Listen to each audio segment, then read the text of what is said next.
Hello and welcome to another live stream from the only YouTube channel you need to not only survive the current apocalypse but actually enjoy it. And today we're going to be talking a little bit more about planet number 8. I hope this is not your first sustenance and covering video, because if it is, you're probably going to be confused.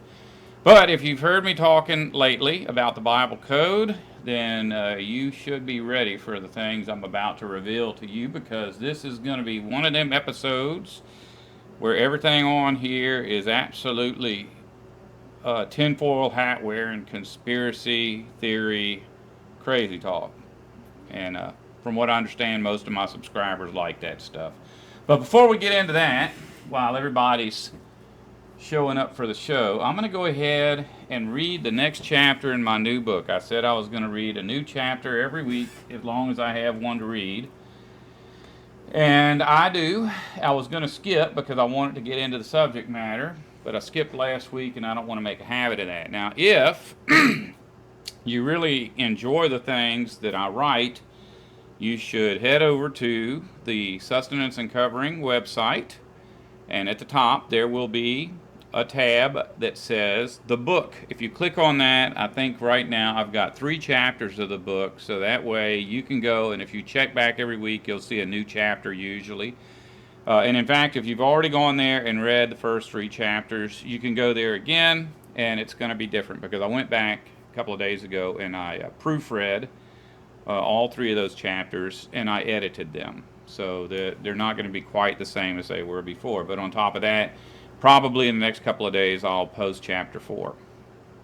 But today we're going to do chapter 2 of the book, which says, it begins with a scripture, as each chapter is going to do. And this one is James chapter 1 and verse 19. Everybody should be swift to hear, but slow to speak. Many stories from the past are accepted as fact by nearly everyone, even though no one alive today was alive when those events took place. Stories of heroic battles to bring justice and harmony to the world are believed in, despite the fact that there is absolutely no evidence that civilization has ever been just or harmonious.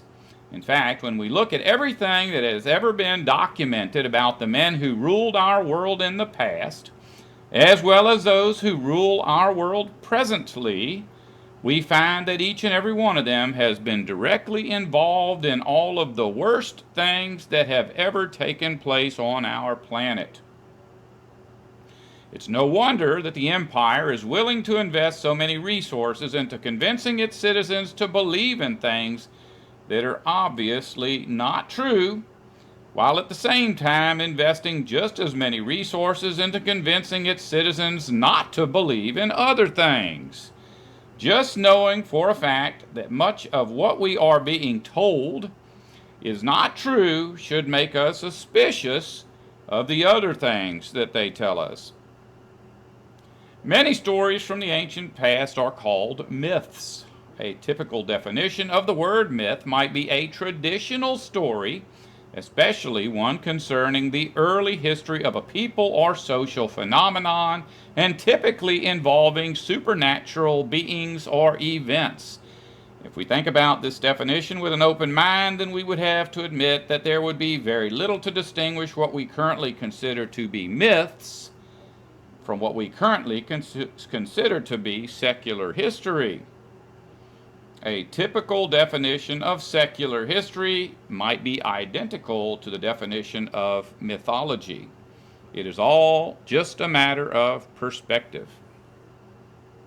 I never use the word myth when speaking of stories from the ancient past, because our use of the word in English has over time become perverted in our modern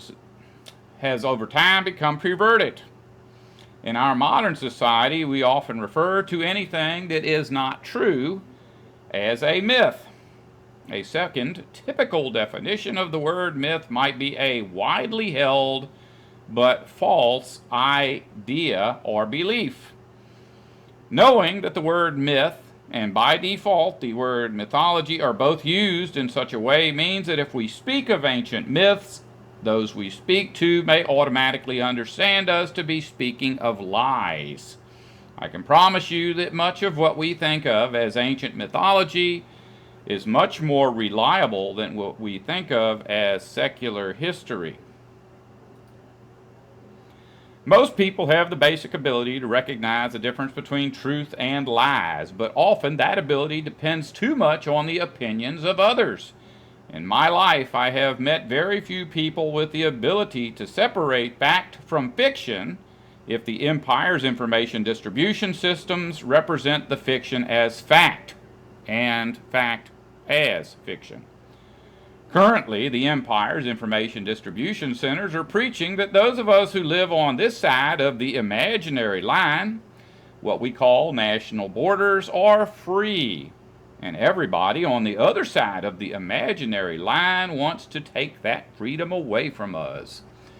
Since nearly everybody on this side is being forced by insanely evil millionaires to work long, hard hours at jobs that they hate, in exchange for the basic necessities of life, you would think that everybody would be painfully aware of the fact that freedom does not exist on this side of the imaginary line. But that is not at all the case. Every day, poor people with very little hope of ever having anything to show for all of their hard work willingly send their sons and daughters across the imaginary line to murder the sons and daughters of those who live there.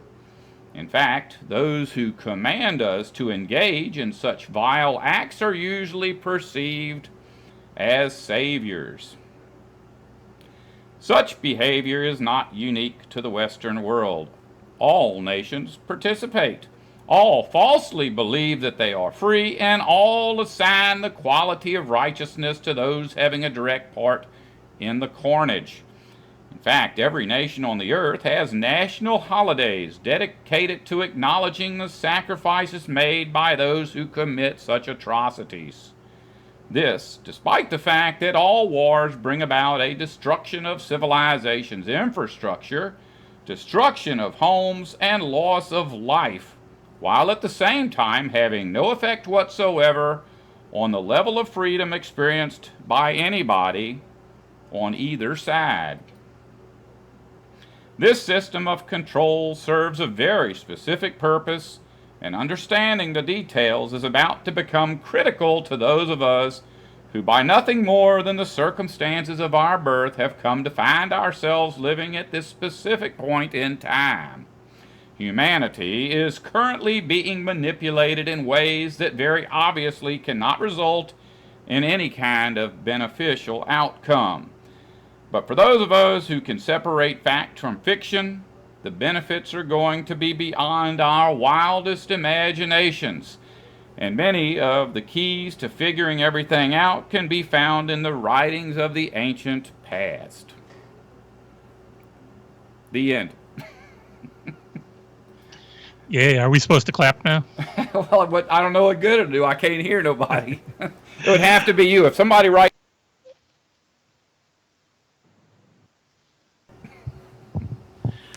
Hey, so let me get out some hellos out of the way, if that's okay. We have CanFX says, hello, brother. Finally got here on time for once. Marshmallow 983 says, I'm here too. A big hi from South Carolina. Matt Wilcox, I'm on time today. Marie's Vegetable Guardian, hello, Sustenance and Coloring. Sleepy Girl 85 says, hey everyone. Uncle Nesta says, God bless, and I'm glad to see you. I've been missing you. BC Truck, he's here. He waves hi. Rick Ballard says, howdy, Henry. Got you live. Awesome. Mr. A. Brownfield, hi, all. All Things Good says, hey, y'all. Super 68 says hello, and Shannon says hi, yes. She don't have to say that. I just did a sound check with her before you showed up. And we keeps on clicking off. I changed my chords and everything, and it's a problem that you and I had last time we were trying to set this all up. Cool. Well, if you're here, so you're talking about planets today. Well, I think I don't know if we did talk. I never can keep straight what is me and you talking and what's me live streaming and what's me podcasting. But I do know that in a recent conversation with everybody or a recent conversation with somebody, I said that I could make a video like this every day of the week for the next 100 years and never repeat myself and always be something that you've never heard before and always be a big deal. And so today I was trying to write, as always, I was trying to write another chapter into the book, and instead I ended up proofreading. And there was a verse that I had kind of made a note to check out as part of the book maybe a month ago, and it was sitting on my desktop. So I looked it up, and sure enough, it was one of those verses that no one's ever explained to me. I've been in a lot of different churches, and they just kind of gloss over that. I mean, and it's at John chapter 10 and verse 16. And I think it was in last week's podcast. I talk about the first Adam and the second Adam, and I did a video not too long ago called The Two Brothers, where I talked about how there's so many stories about two brothers in the Bible, and there's this conflict, and a lot of times the brothers are called twins, and it's like the yin and yang. You see that yin and yang symbol that's popular with, I don't know who it is. That's Confucianism or Buddhism or something, but it's a symbol. It looks like two spheres circling each other. One's black and one's white, and I really believe that that's based on this twin planets, the planet number 8 that comes at the end of the story. Every story in the Bible where you've got numbers, there's always an 8th character that appears at the end of the story. And so that character ends up being this 8th planet that comes at the end of the story. So here we are. This is John chapter 10 and verse 16, and I want you to think about this verse. This is another one of those two brothers. Well, it's not two brothers. This one here is two sheepfolds. But there's also what is it? Well, we'll get into it in a minute. But anyways, and other sheep I have, which are not of this fold, them also I must bring, and they shall hear my voice, and there shall be one fold and one shepherd. And so, I guess when I was a Jehovah's Witness, their whole thing is, I guess there's the heavenly fold of the 144,000, and there's the earthly fold. I guess. Even back then, the answer was always wishy-washy, and I was one of those guys that studied everything that was given to me, and I couldn't figure out what they were saying. But that may also be the teaching of other churches. But I clicked on that, and I changed everything to the Greek, so I could see if I could identify anything weird in there, because sometimes you look and you say, oh, I understand now because I've researched these words before. But where it says, I have sheep that are not of this fold, that's Strong's G833. At the bottom it says, I'm going to make them into one fold, that's Strong's G4167. So we go all the way from number 4,167 to number 3,000, or what was the other one here? 8,333. Those words are not even close to one another, because that's the way Strong's is like a dictionary. And it's in like an alphabetical order, but it's also kind of organized according to word associations, like which words are similar in definition. And in general, that's how it works in the Greek and the Hebrew, is if a word is spelled almost identical to another word, in general, it's because one is based on the other. So, okay, well, let's look at this. What in the world could this second sheepfold... I have two sheepfolds. I'm going to make them into one sheepfold. Well, the one word at the bottom is actually, I'm going to make them into one flock. So it's like one family. We're going to take two separate sheepfolds and make them into one flock. Now, this reminds me of the verse that says that Jesus is going to come back and separate the sheep from the goats. Or he says he's going to separate his flock from the male stud goats. So I'm looking at this verse, and I'm automatically thinking about heavenly Jerusalem. Okay, if you go to the book of Revelation, there's a verse that talks about heavenly Jerusalem coming. So there's this long story, 1,280 days, or 1,260 day long story, and during the course of that, heavenly Jerusalem shows up. So we've got earthly Jerusalem and heavenly Jerusalem. And you have the first city and the second city. And in fact, the word the word Jerusalem, just for anybody that's out there, and I don't know how much to stress. This is important stuff that I'm talking about right now, and it's kind of like a big clue to understanding why the Bible talks about an eighth planet showing up at the end of the book of Revelation, and why that planet exists. But it also this clears up a lot of these stories of twos that are in the Bible. So if we go down, go to that word, which is Strong's number G8333, and click on that number, it shows us every place where that word shows up in the Bible. And it says in Revelation, yeah, if I can find it. All right, but the court which is without the temple leave out, and measure it not, for it is given unto the Gentiles, and the holy city shall they tread under foot 42 months. Now, we already talked about how that word foot is always associated with earthly things, and then the heads are always associated with heavenly things, or planets, outside of our earth.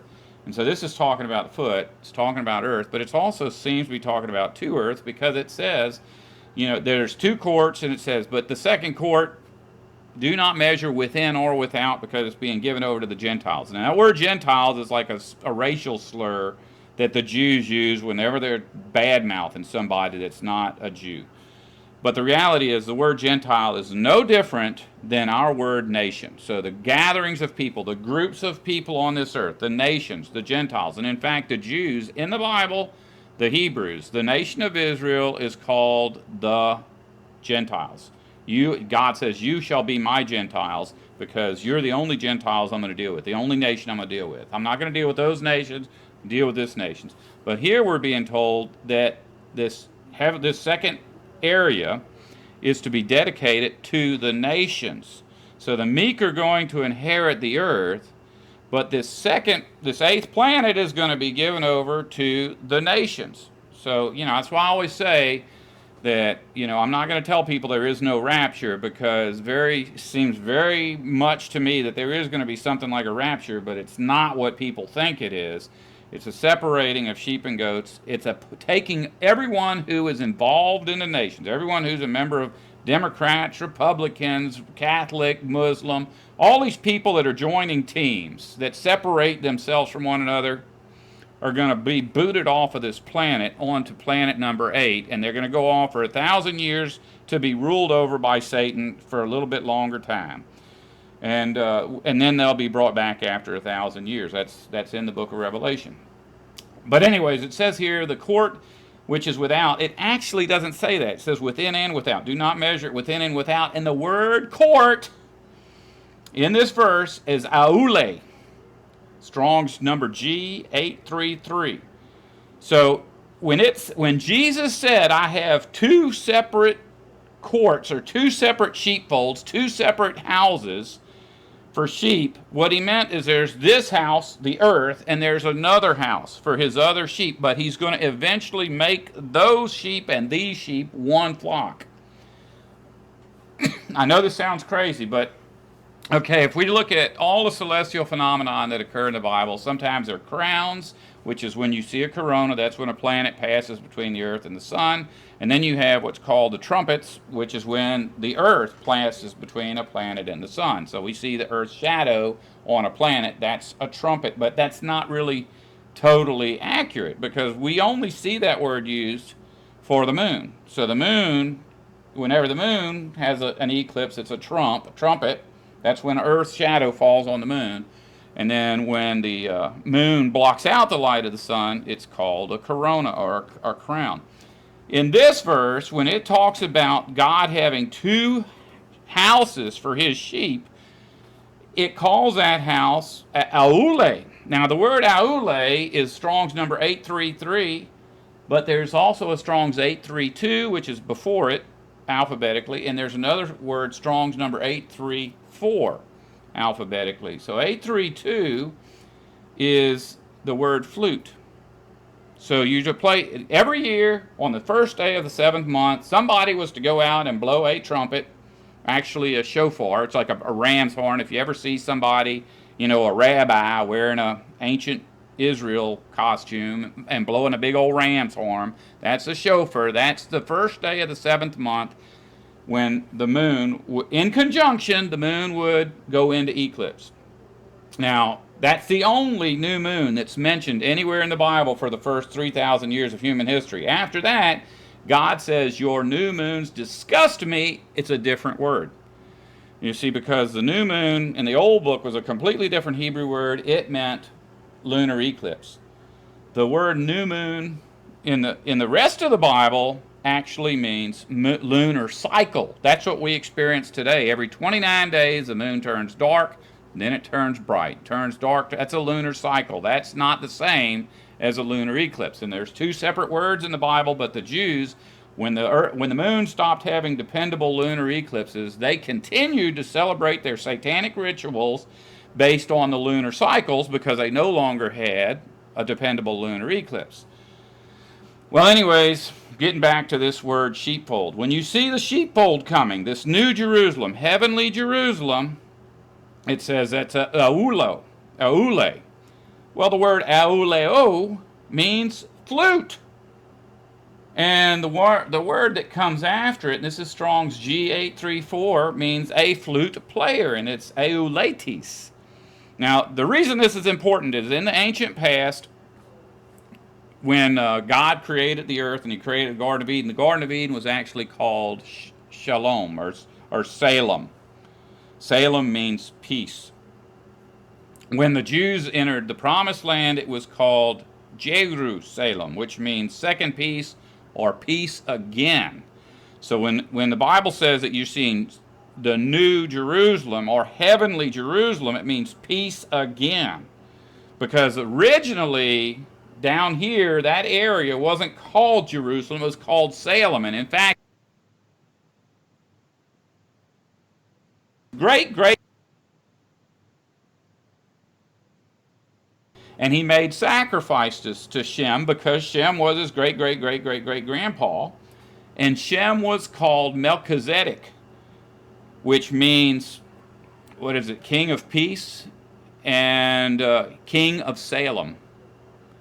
So Salem is a proper name in that verse. When Abraham met Shem, you know, right after the flood, and it says very clearly that Shem was still alive when this happened. That's why I believe it was Shem. And also, he made sacrifices to Shem, which means that Shem outranked him according to God's natural law of honor your father and your mother. So Abraham's great grandpa was Melchizedek, or Melchizedek, however you want to pronounce it, which means a king of Salem. So Salem is the earth.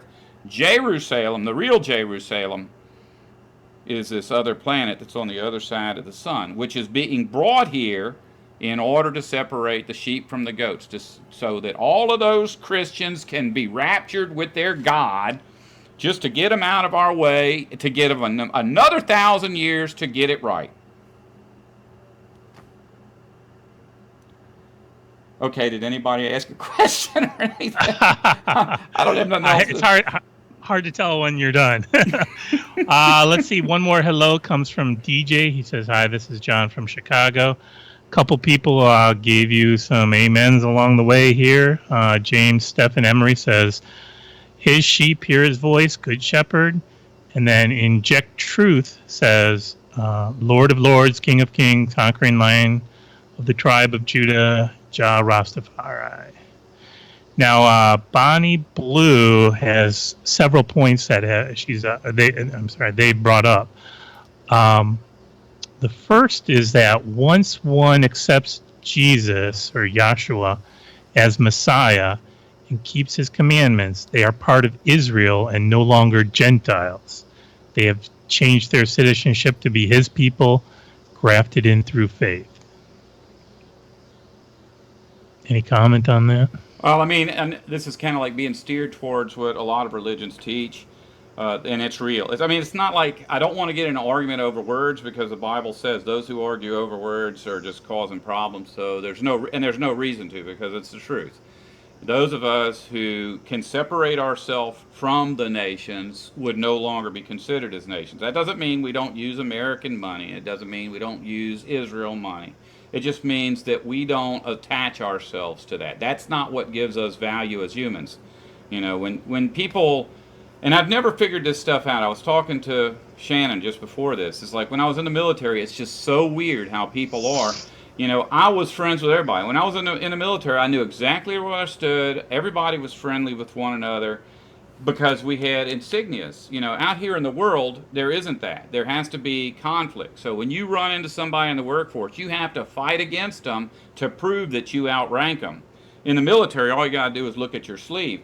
But another thing I learned in the military is that when somebody gets a promotion and they put one more of them stupid little cloth stripes on their shirt, they won't talk to you anymore. And if they do talk to you, they're giving you orders. People attach their value to this wicked system we live in. Their credit scores, their sports teams, their political parties, their religion, all of that junk. And people who attach themselves to that junk, I don't care who they are or how they feel, they're part of the Gentiles. They're part of the nations. It's those of us who separate ourselves, and that word separate, is what we get translated into English as holy. If we holy ourselves, separate ourselves from civilization's foolishness, then we're the ones that are not Gentiles. And if we call ourselves Jews or God's chosen people or whatever, that's fine. But I try not to imitate any of the things that religion does. So I just call myself a human being, and I don't call anybody else anything bad. Bonnie Blue follows up saying that they think that nations equals bloodlines and ethnicities. That's the whole thing about that. Now that's genetics. God is not concerned with genetics, and the only reason I just for whatever reason I made a video 5 years ago called "Slavery Makes a Comeback," and it was kind of a big one. I guess I got a few thousand views on it, but somewhere somebody has posted it to somebody's website or something, because just out of the blue, every comment I get now seems to be coming from that video. And it's a video about how slavery is different, but it has not gone away. That's what the whole point of it's a short video, and it's basically that. Slavery still exists. We may not be chained up to work and forced to work by actual physical chains, but we have paychecks. So a paycheck is your chain. You have to have that in order to get food, and so slavery hasn't ended. And those people have made this whole thing.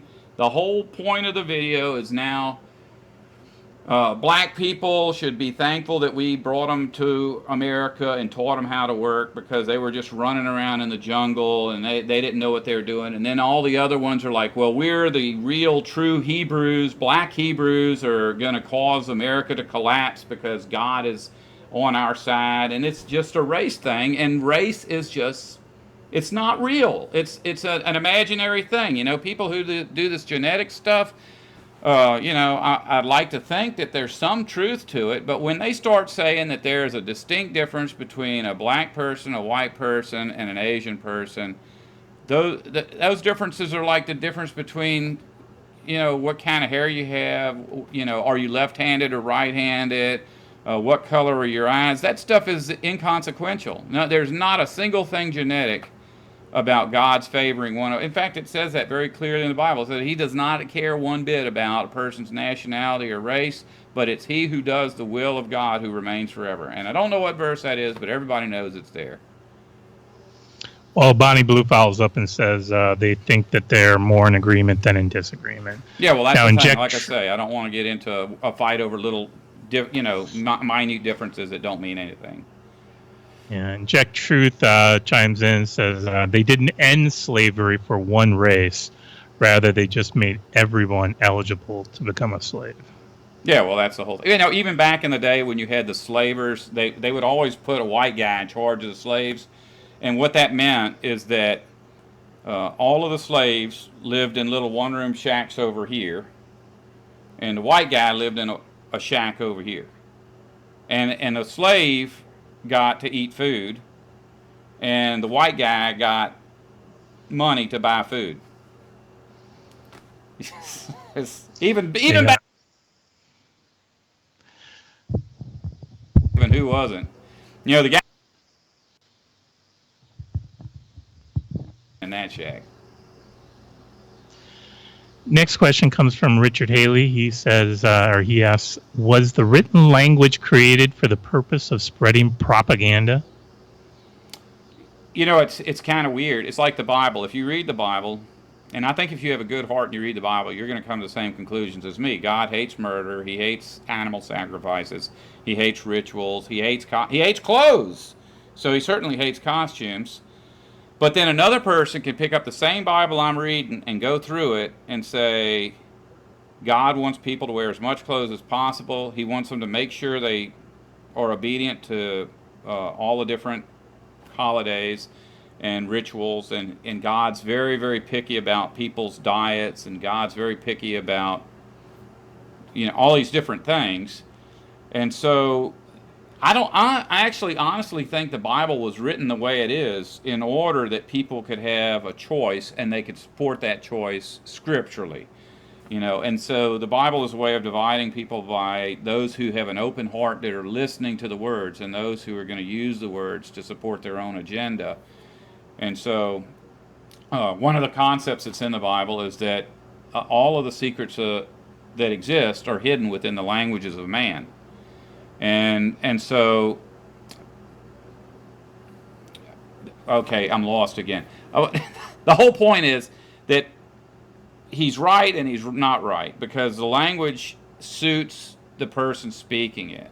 You can live by truth, or you can live by legalism. There's a difference between law, the word law.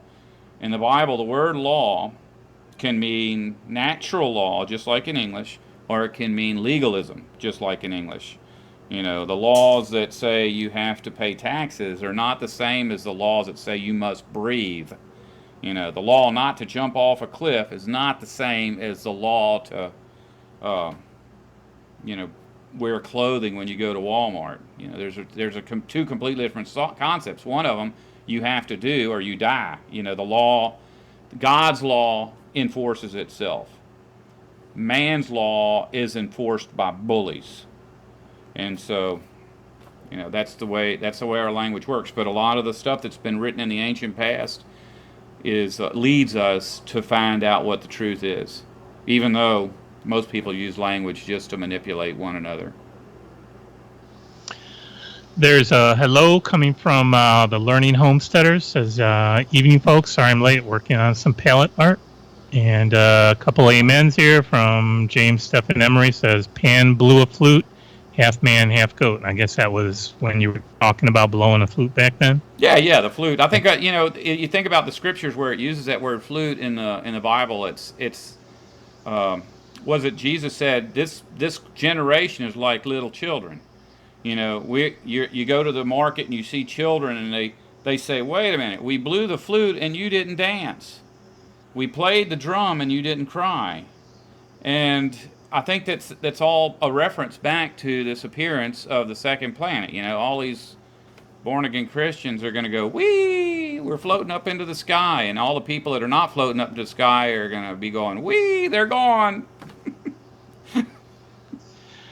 Next amen comes from All Things Good. The Holy Spirit speaks to everyone differently.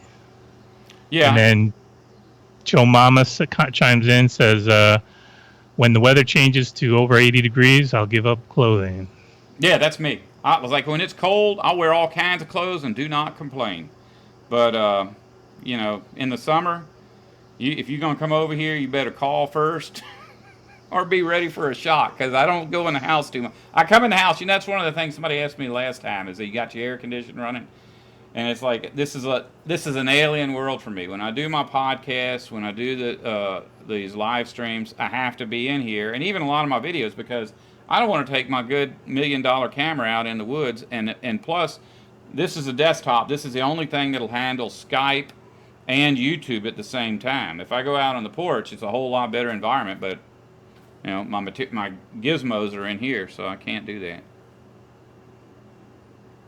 Uncle Nesta asked a couple questions. First, he says he's growing his dreadlocks out, and he's asking, will you cut your dreads? Yeah, well, here's the thing. FEMA's got a shooting gallery right next to my house. I got a feeling that the time will come when it won't be my choice. It's like this. Are you going in a FEMA camp? I'm like, well, what's it like? Am I gonna have food in my house, and are they gonna have better food over there? It's like you don't get choices when they round people up for the concentration camp. You can hide, do your best, but if they find you, it's not your choice.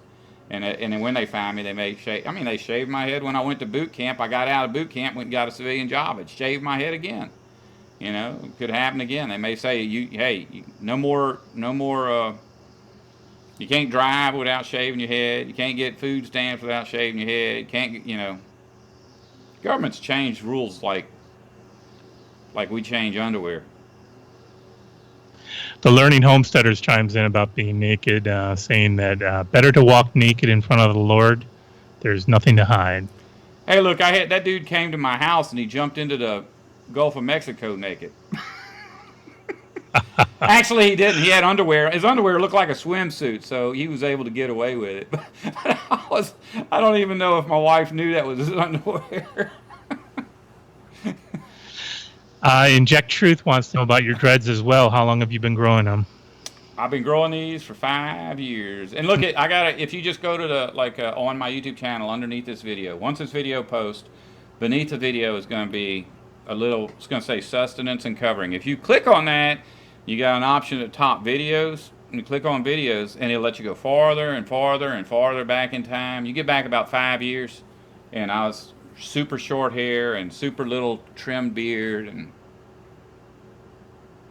it wasn't like I liked having short hair and trimmed beard, and it's just that if I couldn't have my hair like I wanted, then I just would shave it all off. That's the way I always felt about it. But after I got retired, I was like, why in the heck am I still cutting my hair? I wanted my neighbors to have some respect for me. I didn't want to make them upset. So I'm always, cleaning the house and cutting the grass and being friendly. But they all knew that I was kind of hip to the Bible. And so they were extraordinarily abusive to me no matter what I did. So I grew the dreadlocks. I stopped cutting my grass, and guess what? They were still extraordinarily brutal to me. Same exact way they were before. So, you can't wicked people can't be pleased, and so there's no point in breaking God's law to try to please wicked people. The Learning Homesteader says they knew you before you started, and oh man, they're showing how old they are. Yeah, that's right. Yeah, I just said that they came down here and visited.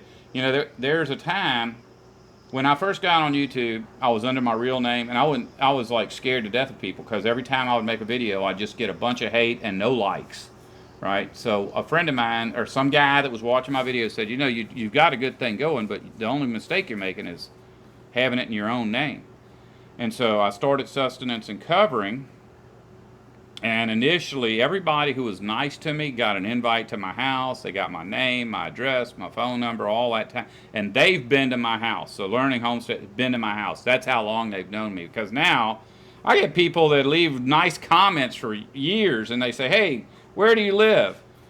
I'm like, in an undisclosed location. In the middle of a swamp. Yeah, I'm at the end of a dirt road in the swamp. Let's see, Joe continuing on with the whole not wearing clothes and the warm weather and such. Joe Mama says she likes global warming, and now they're trying to modify the weather to stop it. And then Matt, go ahead. Yeah, I was just going to say, it's like people will talk about these airplanes dropping poison in the air. Look, I don't care if they just putting organic fuel in that joker. You set something on fire up in the sky, that's poison. And I don't need to know any more details about it. But you think about it, somewhere back then, Adam, Cain, one of them people, started cutting trees down and killing animals. And, from that point on, our whole universe was just messed up. And so to go, and as time goes on, the empire's like, we got to cut more trees down. We got to kill more animals. We got to start more wars. We got to build more junk. Make more lawns. And so they're at the point now where who knows what they're doing. And like that thing they got up in Alaska that shoots electricity into the air, radiation, whatever it is. Hey, I don't even need to know the details. We got a 6,000-year history of the empire trying to kill all life on this planet. It's not being done in a closet. Everybody knows that, building a mall does not help us. Another hello comes from Moving On. Says, howdy y'all. I made it. Late is like always. Blessings. Back to the nakedness. Matt Wilcox says, I want at least a loincloth made of my righteous deeds. And then TNFX says, once God takes civilization away, we will all be naked. Yeah, that's right. Hey, look, can you imagine? This is one of the things that I made some videos directly. I've made hundreds of videos, so I don't obsess over one little thing. People get to where they realize that the Republicans are evil, and they'll just go on and on about how evil the Republicans are, or the whatever the what did I say? Republicans. That's what's the other one? Democrats. Someone else will get on their high horse about how evil Democrats are, and it's like once again I spent so much time trying to figure out what the name of the two political parties were. I forgot what the point was. Oh, loincloth over your righteous deeds. When I was Jehovah's Witness, they would have these little books out, and they would try to get your mouth watering over the wonderful paradise that awaited us. And there was always pictures of people getting along from different countries. And the way you knew they were different countries is like, there's a guy and he's wearing Chinese costume, and over here's a guy wearing a British costume. Here's a guy wearing an African costume. And that was their thing, is that no matter what country we're from or what kind of clothes we're going to be wearing, we'll all love one another and get along. And I'm like, well, who the heck is going to work in the garment industry in paradise? How does that work? How in the world do you spend all day, every day, standing on your feet, operating some big machine to make clothes, and go home happy? And they're like, oh, well, we won't do that. We'll make it by hand. By hand? That's even worse. And I don't want to wear anything. It says in the Bible, at the end of the Bible, it says, the tent of God is with mankind because he is making all things like new again. So that if we're going to be in God's tent, if we're going to be on the planet that he designed for humans with exactly the right temperature, exactly the right barometric pressure, right humidity, all that stuff, why would we want to wear clothes? Maria's Vegetable Garden asks if you can touch on the Holy Spirit and speaking in tongues. It seems to me that in the earliest books of the Bible, human beings were able to communicate with angels through some way. It's not like only one or two people did it. In the very earliest Bibles, it just seemed like it was something people did.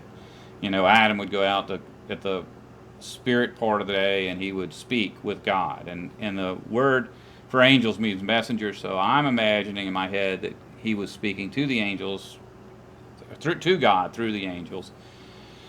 And it seems like a lot of what was going on back there was not really verbal. It was like even a form of like some kind of instinctive language, like the animals speak today. You take a dog and put it next to another dog, and they instantly hit it off. They communicate. Everything they need to communicate, they communicate. And if you take that dog to China, it will still be able to communicate with that dog. That's not a learned thing. Those species are able to communicate without that. I feel like there was a time when human beings had an instinctive language, and the reason I even bring up the angels is it says something about if you speak in the tongues of angels. I think that communication would have had just as much of like a telepathic element to it as a vocal element, and I think that when that Holy Spirit was active upon everyone, and everyone was interconnected through this whatever spiritual realm, that the languages would have stayed intact. It's the same language. It's when that Holy Spirit was broken, when human beings figured out a way to separate themselves from God, that the languages started to separate. And, it's obviously the Bible makes it appear as if God somehow hit a switch and turned everybody's ability to speak off. But it's really, if you think about how God put all these systems in place for human beings, I think it could have been just as much that human beings hit the switch. And so I don't believe, it's like what we were told as Jehovah's Witnesses was that when Peter and them were talking and everybody was from out of town and they were like, wow, we can hear him in our own language. If you look at those verses, it's like we can each understand him.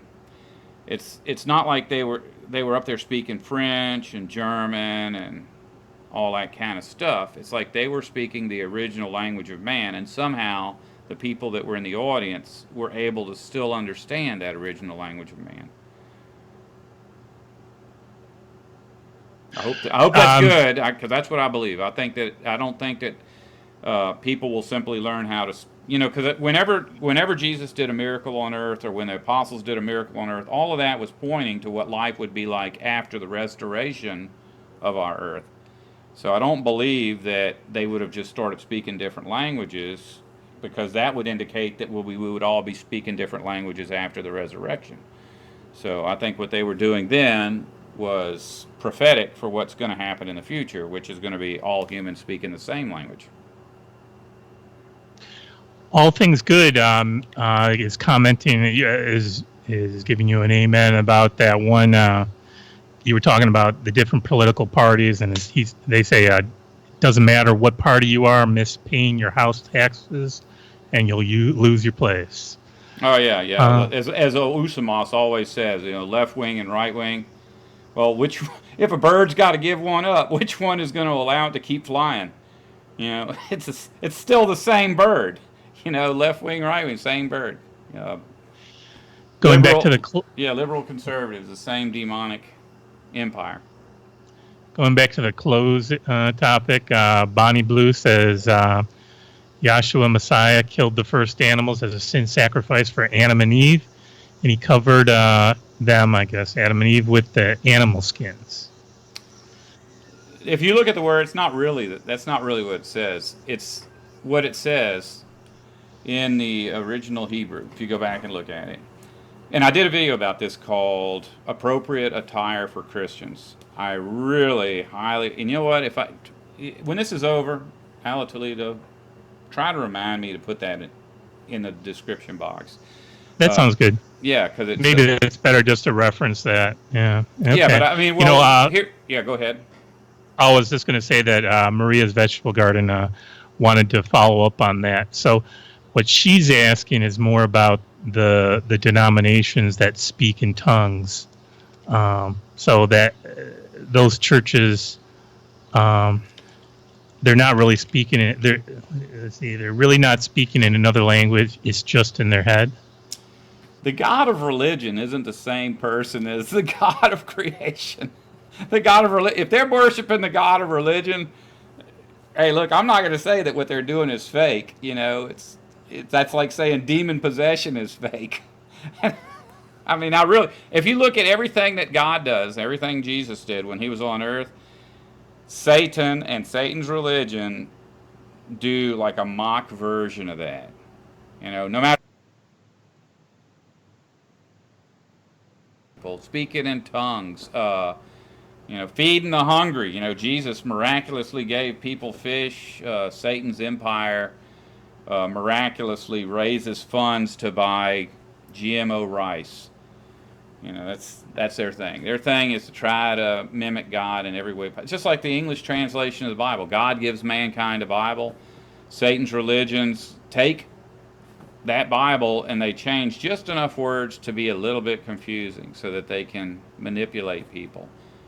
But they're not successful at it. I mean, the people read the Bible every day and figure out what it's really about. It's not like everybody's taken in by religion's version of religion. God's version of religion is make sure not to be part of civilization. I mean, that's what it says in, was it James 1?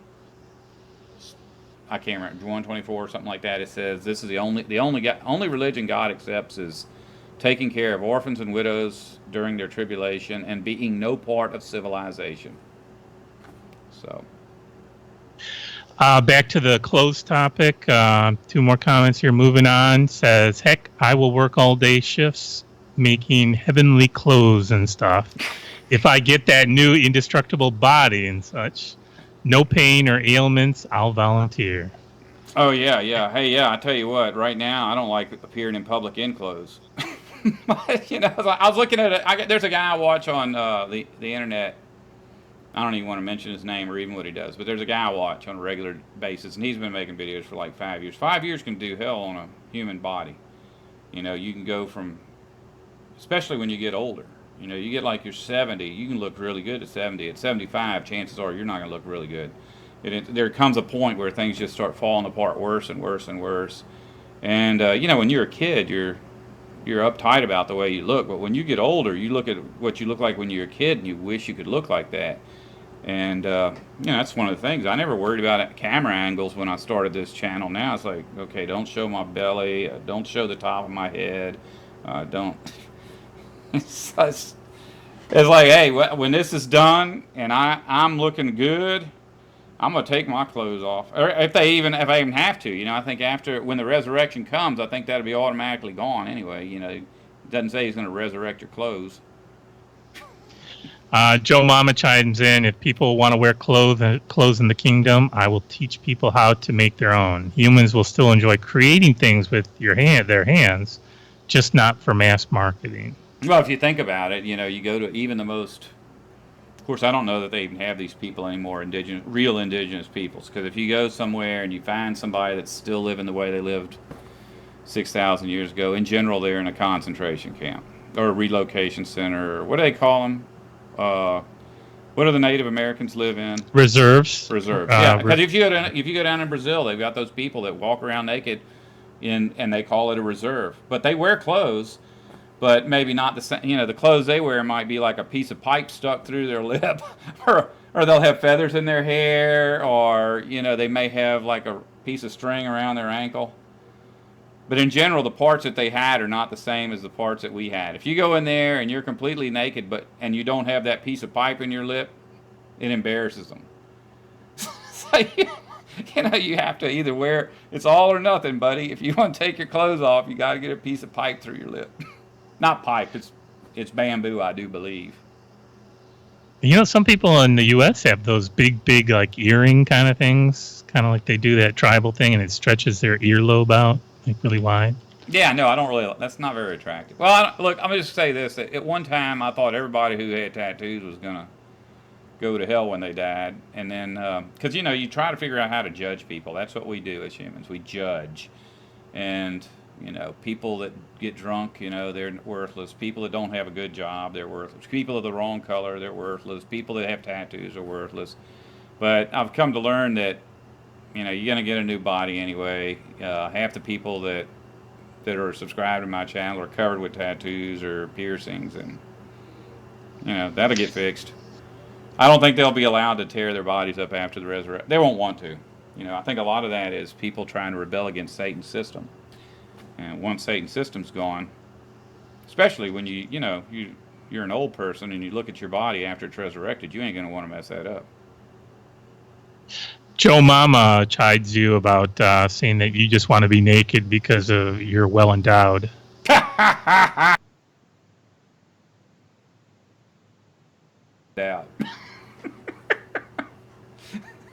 Wait, this is going downhill. Let's. Yeah. Okay. Forward to, but at the same time, it's not appropriate for our present circumstances. Uncle Nesta made a comment a while ago when we were talking about Gentiles and bloodlines, and he wants to know if you have heard of something called Merovingians who claim Christ's bloodline. Oh yeah. It's what's it, Magdalenians? Because you know, Mary Magdalene in the Bible, if you look at her name and what it means, it's like, yeah, that's Jesus' girlfriend, and that's one of the big things that they say. You know, in the Bible, in church, if you go to church, Jesus was a virgin. You know, but that's just in church. It's not in the Bible. It doesn't say anything about his sex life because it's not our business. You know, what Jesus did with his body is. Well, he didn't hurt anybody, so we know that, but he had a girlfriend named Mary Magdalene, and it says that he removed 7 demons from her, and it just goes back to the same story. You know, the demons came to earth and they impregnated the daughters of men. Well, there's 7 of them. 7 demons that inhabited Mary's body. Jesus ran those 7 off, but then what was the replacement? The replacement was Jesus himself. He's at number 8 again. So I think it's pretty reasonable to believe that Jesus had a girlfriend, probably a sexual relationship with her. And whether or not she had kids, I don't think it would make any difference. But, if you look at that Magdalene bloodline, I think a lot of the stories are about bad things that they did, like they're the world rulers today or something. I don't believe in any of that. And I don't even really know that he had kids, because it seemed like somebody would have mentioned him having kids. Plus, when he was dying, he didn't tell his kids, take care of your grandma. Right? He was hanging there, and John, who supposedly wrote the book of John, he was standing there, and he said, hey, look, this here's from now on, I want you to take care of Mama. He wouldn't have said that if he'd had kids. He'd have turned to Mary and said, y'all look after each other, or something like that. But here's the thing: is like there's no bloodline that seems to be good guys. That's what the Jew thing is like the Jews are good guys. No matter how many genocides they're involved in, no matter how much wealth they steal from the planet, no matter what they do, they're God's chosen people. Well, there isn't anything in or out of the Bible to support that, but there is support in our real world for a bloodline of evil people. Because, every one of these guys that gets voted as president, we're supposed to think they're chosen by popular vote. Well, what numerically, just playing the numbers, what are the possibility that every human that has ever lived on this planet that has ruled over the empire being in the same family by accident? These guys all claim that their great-great-great-great-grandpa was James I of England, the guy that perverted the Bible. And then him, if you go back and look at James I, he was in that family line, I think it's some kind of German family that supposedly came from Pharaoh. We're talking about Osiris, Horus, and Isis again, the Nephilim. Every president that has ever has ever ruled over America has some kind of claim to being a direct descendant of Osiris. What a weird thing to be able to claim. It may or may not be true, but it seems, if you're following genetics, there seems to be a pretty strong link between all of the most evil people who have ever lived and the very first evil person. Maria's Vegetable Garden says she thought that Mary Magdalene was the cousin of Jesus' mother Mary. I did a video a while back called So Many Marys. And, here's the thing. It's not really Mary, it's Miriam, Miriam, something like that. And if you go back, there's even Miriam's in the Old Testament. Was it Moses' sister? Moses' brother was Aaron, and his sister was Miriam. And so there came a point when God is going to let Moses and his people go back into natural law, and Aaron rebels against that and builds this golden sheep or goat, goat, baby goat. Isn't it a goat? Yeah, and everybody's like dancing for it and singing to it and cooking breakfast for it, whatever they did. And so God said, well, if you don't want natural law, would you like a demonic law? And they're like, yeah, that sounds good. We'd rather do that. Let's just do that instead. Instead of being nice to each other, instead of loving one another and eating food, let's make a system of rules about what kind of shoes to wear and what day to bow this direction and, what kind of things we can eat. And God gave them that, and he called it the wicked law. If you go look, the Bible says, I gave you 2 different laws. I gave you the good law, which is, thou shalt not kill, thou shalt not steal, but also gave you the wicked law, which required that you perform ritual human sacrifices. And that was part of the original law. When he initiated that, all of the Levites had to go out and perform ritual human sacrifices. And I made a video about that at one point too. But Miriam later engaged in a rebellion against Moses. She and Aaron together decided they wanted to take over rulership of Israel.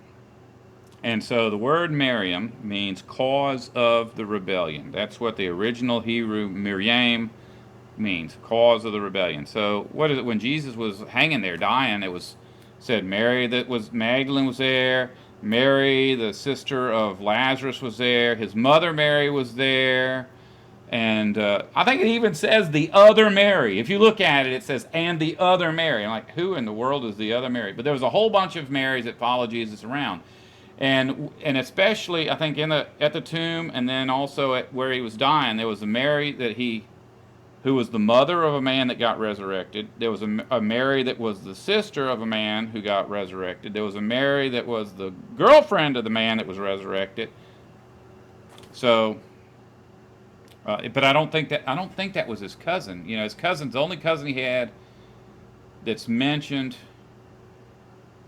by name is John.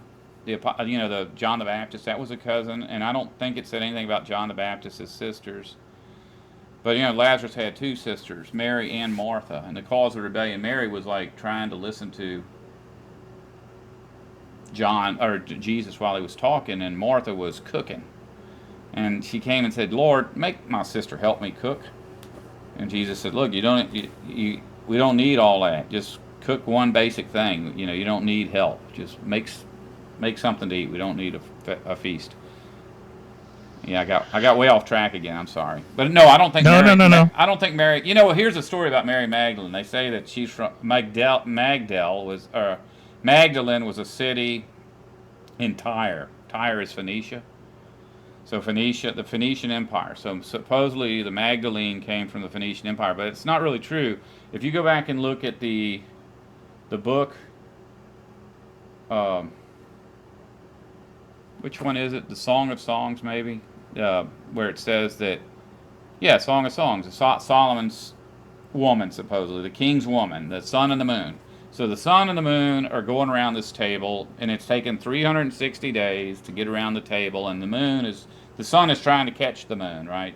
It's all celestial phenomenon again. But in that chase, where Satan, the sun god, is chasing his woman, it says, "You are a Magdala, and your throat is a Magdala, and your head is a Magdala." Well, that gets translated as tower. You are a tower, and your throat is a tower. So it's like it's a tower, as in a battle. There's a battle being fought. It's between good and evil, and Satan is trying to get to this woman in order to conquer her, but she's acting like a tower. Just like back in the ancient past when the sun and the moon would chase each other forever and they'd never catch up. Now they catch up. We just had evidence of that last week. But the Magdala is a tower. It's a fortification that stands between good and evil. And so calling her Mary, the cause of the rebellion, the tower woman who was the cause of the rebellion, who has had the 7 demons removed from her. It's more figure. It's real. It's a real person, a real name, and it says in the Bible that her name was not Magdala. It says she was the so-called. In other words, socially she was understood to be the Magdala, but she wasn't really the Magdala. That's the tower person. She was. That wasn't her actual official name. She just happened to be the tower person because people recognized her as this. What she represented. She represented that war between Satan's empire and God's kingdom, and Jesus being the king of that kingdom. Okay, we're trying to get to the last few questions here. Richard Haley asks, going back to the nakedness and the warm weather, in what kind of houses will we live? Will the climate be so mild that we won't need them? I guess. Birds have nests, but they don't live in nests. I don't know if you know that or not. Birds build nests to lay eggs. Once the chick hatches, birds just perch on a limb. But if you look at, like, when the Jews were brought into the Promised Land, they had that Feast of Trumpets. Well, that was on the first day of the 7th month, but then there was a cycle of rituals they had to perform throughout the year until they got back to the 7th month again. And one of those rituals was called, I think they call it the Festival of Booths. But I know there's some people who study the Bible a lot that know that there was another word for it. And the word is important too, because the word means debris hut. like you ever go on these forums for survivalists? They show you how if you're lost in the forest, you can take a bunch of sticks and make them like a human nest. In other words, you just keep stacking them until you have a nice little place that'll keep you warm. So that word that we translate as booths actually means debris hut. So there was a one day a year when humans would produce these debris huts. They were made just out of sticks. They didn't cut down trees. They just picked up things that were laying on the ground and they produced these. But you'll see them like in pictures. They're like putting palm leaves all over it and stuff. So, but we don't know. We don't know what that was like, and we don't know if that's going to be permanent, if humans are actually going to do that. But I know that we won't have, like the Jehovah's Witness books, there's always like a wood frame house with dormers. You know, that's something that's, like the Bible says, don't store it for yourself, treasures in heaven where rust and moth consumes. So, but it doesn't really say that. What it says in the original Greek language is don't store up for yourself things that are consumed by the natural processes of the earth. You know, the whole moth thing, that's an addition. That's a Bible. That's a church thing. Yeah, Bonnie Blue chimes in that the word you were looking for was Sukkoth. Sukkoth? Yes. Yeah. As soon as you said Bonnie Blue, I'm like, oh, I know the word. Well, how did those two come together?